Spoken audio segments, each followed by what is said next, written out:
Hi, this is Deddy Corbuzier. A plus is useless. Sekitar 4 tahun yang lalu saya mengadakan sebuah seminar di sekolah ternama. Dan hasil seminar saya sangat amat mengguncang sekolah tersebut. Karena setelah itu banyak guru-guru dan kepala sekolah yang datang ke saya mengatakan bahwa yang saya katakan tidak layak dikatakan untuk para murid yang mendengarkan pada saat itu. Karena saya lebih pro ke murid dibandingkan ke sekolah tersebut. Tapi saya akan mengatakan ini lagi ke Anda supaya Anda bisa mendengarkan apa yang saya katakan pada saat itu, walaupun dalam waktu yang singkat karena hanya dalam bentuk rekaman suara saya. Pertama, saya ingin mengatakan dulu bahwa sekolah itu penting. Oke? Jadi bukan mengatakan bahwa Anda tidak harus sekolah, jangan sampai ke sana larinya. Tapi saya ingin mengatakan bahwa walaupun sekolah itu penting, banyak hal yang salah di dalam sekolah, terutama di Indonesia. Mengapa? Begini saja. Anda pasti tahu bahwa banyak sekali anak-anak yang jelek nilai sekolahnya atau tidak baik di sekolah, tapi besarnya bisa sukses. Sedangkan anak-anak yang sukses di sekolah, saya tidak mengatakan mereka tidak bisa sukses, tapi banyak sekali yang akhirnya kerja menjadi pegawai biasa. Kenapa hal itu bisa terjadi? Karena masa depan tidak ditentukan oleh sekolah. Kalau Anda lihat bahwa apa sih yang ingin dibentuk oleh sekolah? Menurut saya hanya satu. Sekolah ingin membentuk anak-anaknya untuk menjadi guru. Ya. Jadi guru matematika ingin membuat anak-anaknya menjadi guru matematika. Guru sejarah ingin membuat anak-anak yang belajar menjadi guru sejarah. Begitu juga dengan guru-guru lainnya. Anehnya, kalau kita ambil seorang guru, ambil saja guru matematika, lalu kita berikan dia tes tentang geografi, saya berani yakin bahwa guru matematika tersebut tidak bisa menguasai geografi. Atau guru kimia, kita tes seni rupa, saya yakin guru kimia tersebut tidak bisa melakukan tes seni rupa atau nilainya jelek. Atau guru seni rupa, kita tes olahraga, pasti dia juga tidak bisa olahraga dengan nilai baik. Lalu mengapa kalau guru-guru tersebut tidak bisa melakukan hal yang lain dengan baik, tapi murid-muridnya dipaksakan untuk mendapatkan semua nilainya baik? Aneh kan? Kalau gurunya saja hanya menguasai satu mata pelajaran, mengapa semua murid harus menguasai semua mata pelajaran? Ya, mungkin untuk dasar katanya. Tapi toh ternyata ketika sudah dewasa, sang guru pun sadar bahwa dia tidak menggunakan atau tidak memerlukan semua ilmu pelajaran yang diberikan pada saat dia kecil. Ya tidak. Karena pada dasarnya tidak ada manusia yang bisa sempurna di dalam segala hal. Begitu juga dengan murid-murid. Murid-murid tidak akan bisa menguasai semua hal secara baik. Dan banyak sekali pelajaran-pelajaran yang diberikan dan tidak akan digunakan ketika Anda dewasa. Contohnya begini saja, mempelajari peta buta. Saya sampai sekarang tidak tahu mengapa saya harus mempelajari peta buta ketika saya kecil. Saya tidak menjadi ahli geografi. Saya tidak menjadi tour guide. Saya tidak menjadi itu. Lalu buat apa saya dulu belajar itu? Kalau saya ingin menjadi seorang tour guide atau saya ingin menjadi seorang ahli geografi, mungkin saya harus mempelajari hal tersebut. Atau menghafalkan nama-nama gubernur, menghafalkan nama-nama wali kota. Sedangkan wali kota atau gubernur berganti setiap berapa tahun sekali. Jadi sangat amat tidak masuk akal menurut saya. Saya tidak tahu pelajaran sekarang masih atau tidak menghafalkan nama-nama tersebut. Dulu pada saat saya masih sekolah di SMP atau SMA saya lupa, guru akuntan saya mengatakan pada saya, karena nilai akuntan saya jelek. Kalau nilai akuntansi kamu jelek, Dad, kamu tidak akan bisa menjadi orang sukses. Oh ya? Ternyata saya bisa sukses dan saya bisa membayar seorang akuntan untuk bekerja pada saya. Itu adalah fakta. Sekarang begini sajalah. Apa sih yang harus dirubah? Sekolahnya? Mungkin sistemnya. Mengapa tidak sejak kecil ketika anak masuk dari sekolah SD, kita lihat dulu berapa lama, apa yang dia suka, lalu kita bagi kelasnya. Kalau anak ini memang suka matematika, berikan dia pelajaran matematika lebih banyak. Kalau anak ini suka sejarah, berikan dia pelajaran sejarah lebih banyak.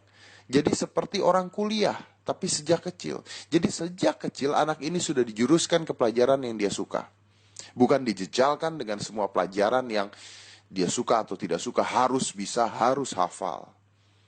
Ada anak-anak dengan ranking 1 yang bisa menghafalkan semuanya. Tapi begitu dia menjadi dewasa, pikirannya telah terkotaki, kreativitasnya telah buntu, otak kanannya tidak akan jalan.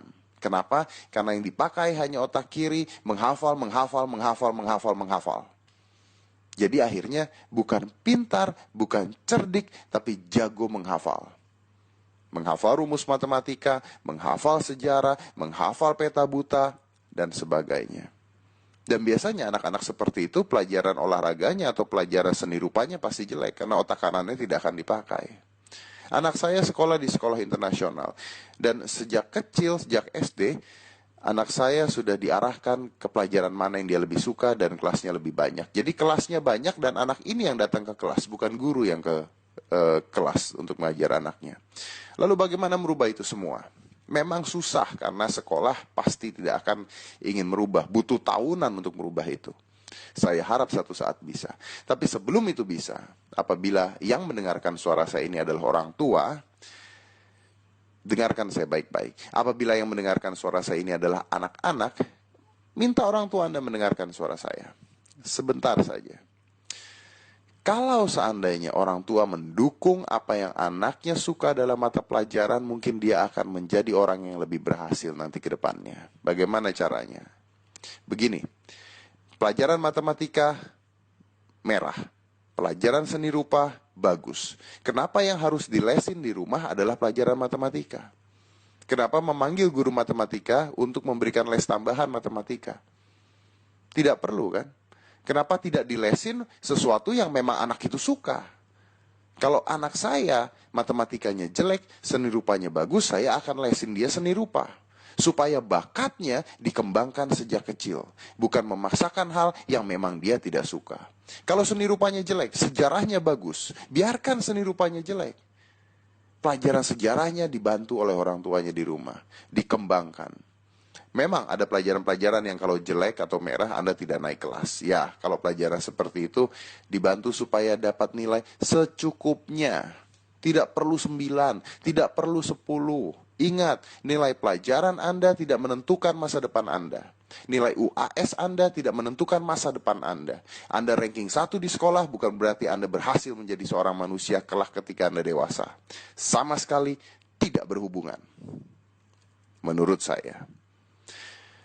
Kuncinya adalah orang tua di sini. Orang tua harus mendukung apa yang anak suka. Kalau ada pelajaran yang jelek, ada pelajaran yang baik, dukung pelajaran yang baik. Jangan memaksakan anaknya untuk mempelajari pelajaran yang jelek sampai dia bagus, sampai dia nilainya 9 atau 10. Tidak penting.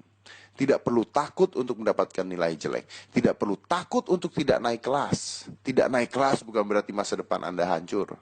Ada loh anak yang sampai bunuh diri karena dia tidak naik kelas. Itu yang hancur masa depannya. Saya pernah tidak naik kelas. Masalah? Tidak sama sekali. Orang tua saya marah pada saya? Tidak sama sekali pada saat itu. Kebetulan orang tua saya mungkin berpikiran luar biasa dan moderat. Dan tidak semua orang tua bisa seperti itu. Tapi itu yang saya harapkan dari orang tua sekarang yang ada di Indonesia. Memberikan dukungan pada anak-anaknya. Tidak memarahi ketika dia pelajarannya jelek. Tidak menghakimi ketika tidak semua pelajaran anak itu bisa menjadi baik. Kita harus mengerti dan mendukung apa yang anak itu suka. Ingat sekali lagi bahwa masa depan anak tidak tergantung dari pintar tidaknya dia di sekolah. Masa depan anak tidak tergantung dari dia naik kelas atau tidak naik kelas. Masa depan Anda juga tidak tergantung dari nilai rapot Anda. Masa depan Anda sebenarnya tergantung dari cara Anda bersosialisasi dan menambah pengetahuan setiap harinya yang bisa didapat dari mana-mana, dari internet, dari buku, dari majalah, dari cerita, dari pengalaman orang yang Anda suka.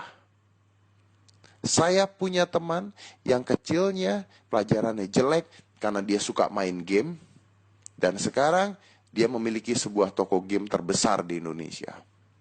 Kaya raya. Masa depan Anda tidak tergantung dari nilai sekolah Anda. Masa depan Anda ada di tangan Anda. Jangan takut untuk mendapatkan merah di sekolah. Kadang-kadang Merah artinya sukses untuk masa depan. Saya Deddy Corbuzier.